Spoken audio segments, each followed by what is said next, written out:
Hello everyone and welcome back to Lucky Loaders 15, where I'll be giving you 3 selections for tomorrow's racing. Now before we get into them, I quickly just want to reflect on how our tips performed today.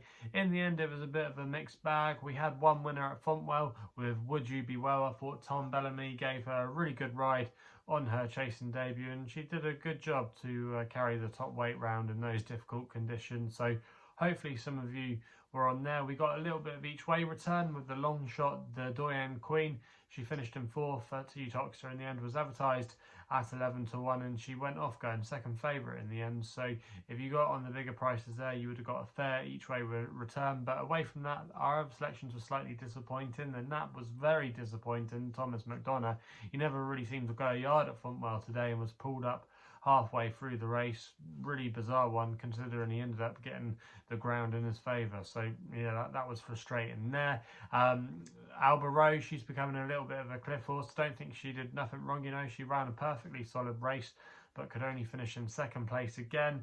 And then the other selection, Lots of Luck, he travelled okay for a long way but then ultimately just didn't stay. Maybe back down to 2 miles might see him in a better light. So it's been a mixed bag overall, but hopefully we can build on it and do a little bit better tomorrow. And like I said at the top of the video, I've got 3 selections for tomorrow's racing, and we're going to be going to Hexham for the first one of them. So I should point out that they are going to be having an inspection at Hexham tomorrow, but the clerk of the course on Twitter said that they were pretty confident that they'll get the green light, so fingers crossed they will. But yeah, my long shot here is going to be in the 1250, and it's a horse called Very Patient for Ryan Mania and Sue Smith, currently available at 12-1 at the time of recording.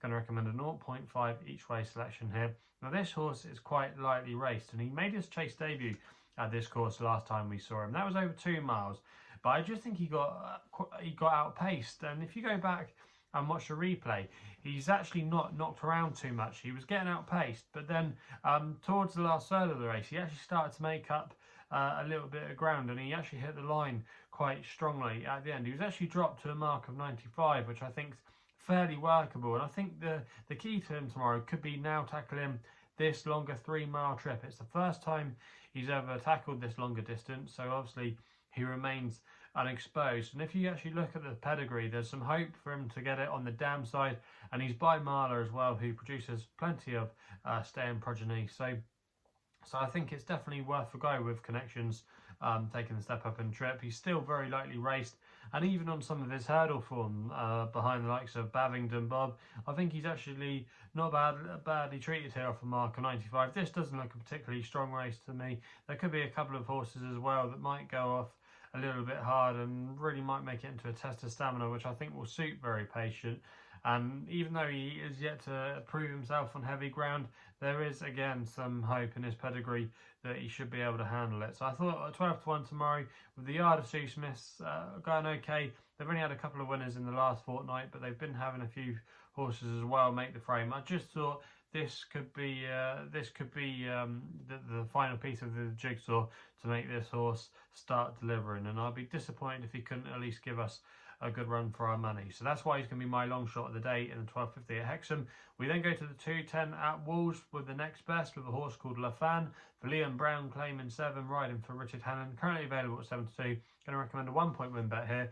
Now this 3-year-old has been progressing quite well over the last couple of months, especially on the all-weather. Last time we saw him, he finished 2nd over this course and distance, and the first 3 home that day, there was hardly anything to separate them, and they were well clear of the rest of the field. Lafan as well was the only one of those that raced closely to the pace that day, so I think that is definitely something to note. And there's going to be a lack of pace in this race tomorrow, and I don't think you want to get too far back because it could turn into a little bit of a messy race. Now Liam Brown, he's able to claim £7 off the horse's back. He rode this horse last time, so he knows what to do on this horse.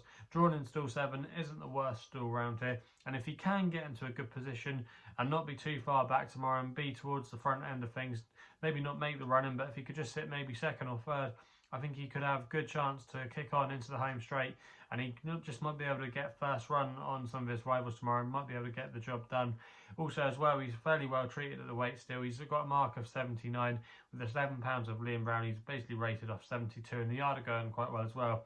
They haven't got the biggest squad at this time of year, Richard Hannon, as they obviously wind down for the summer, but they are having a few runners and winners on the weather, operating 24% strike rate. So I just thought there's quite a few things in this horse's favour tomorrow for a big run, and yeah, I think he's not a bad price there at all at 7-2. We then go to my nap of the day, which runs in the 3:30 at Lingfield, and I thought Induno for Tom Scudamore and David Pipe could be the way to play. Currently available at 5-1. I'm going to recommend a 1-point win bet here to win on the nose. Now, I thought this horse actually shaped quite well on his seasonal reappearance when he finished third at Chepstow, and what looks like not a bad race for the grade. He's actually now down to a mark of 113, which I think on some of his best form is actually quite good. Now, if you go back and watch the race at Chepstow, he actually travelled into the race quite well that day, and the first two just got first run on him, but like I say, he did travel into the race quite well, and that was good to soft ground, and I just think he might want it a little bit softer. He will appreciate the rain that's fallen. I should have mentioned as well that they are due an inspection at Lingfield tomorrow, but I think they're going to get the green lights to go ahead, so that shouldn't be a problem. But the rain that has fallen, I think, will come in his favour. When he's won his bumper and done well on his other starts, he's always done well with plenty of ease in conditions. He's a big son of Fleming's Firth, and I just think off a mark of 113 here, he's a little bit better than that. He was actually sent off a warm favourite for a competitive handicap at Cheltenham last year, so connections think a lot of him. And David Pipe's team as well. They've had quite a quiet time in things so far, but there have been glimmers of hope over the last few days. They had a nice winner at Huntington on Sunday, and they had a big price winner at Exeter on Friday, so the yard are going a little bit better. And even though, yes, there are a few horses in here that you could give claims to, I just think he'll come on for his Chepstow run. It's a second run after a wind up as well, which is always seen as a positive. I just thought at 5-1 tomorrow, he wasn't a bad price there at all, and that's why he's going to be my nap of the day in the last there at Lingfield. So they're the three selections for tomorrow's racing. If you're still enjoying these videos, remember to subscribe here to my YouTube channel at LuckyLoaders15. Hit that thumbs up button as well. Let me know in the comments what you're going to be backing tomorrow. If you want to follow me on social media, Twitter is the place to do so, where my handle is at LuckyLoader15. And if you want to find out a little bit more about myself, my website is www.chrisloaderracing.co.uk. So please go responsibly. Hopefully we can have some winners for you tomorrow, and we'll be seeing you soon.